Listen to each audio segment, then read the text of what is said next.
dahil umano sa illegal recruitment at paniningin ng daang libong piso na processing fee. Ipinasara ng Department of Migrant Workers ang isang visa consultancy agency sa Cebu City at Language Learning Center sa Mandaue. May report si Katrina Son. Nasayangan, sir. Ang pangarap sanang makapagtrabaho sa Japan ng mga mag-aaral na ito sa isang Japanese Learning Center sa Mandaue City. Naging bangungot. Sinalakay ng Department of Migrant Workers ang learning center dahil sangkot umano sa illegal recruitment. Ayon kay DMW Secretary Hans Leo Kakdak, nangangako ang learning center na magbibigay ng trabaho kapag natapos ng mga biktima ang mandatory training program, bago umano sila i-refer sa isang partner agency. Hanggang 100,000 piso umano ang hinihinging processing fee ng learning center.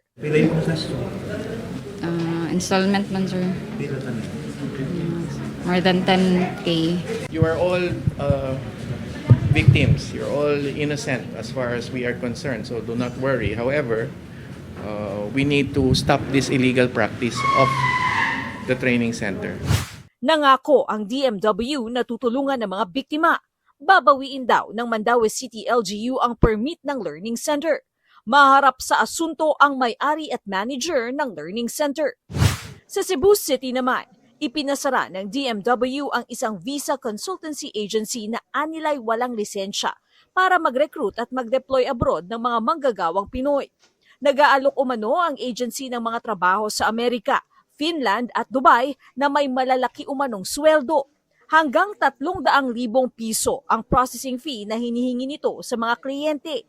Tumanggi namang magbigay ng pahayag ang katiwala ng consultancy service. Katrina Son, GMA News.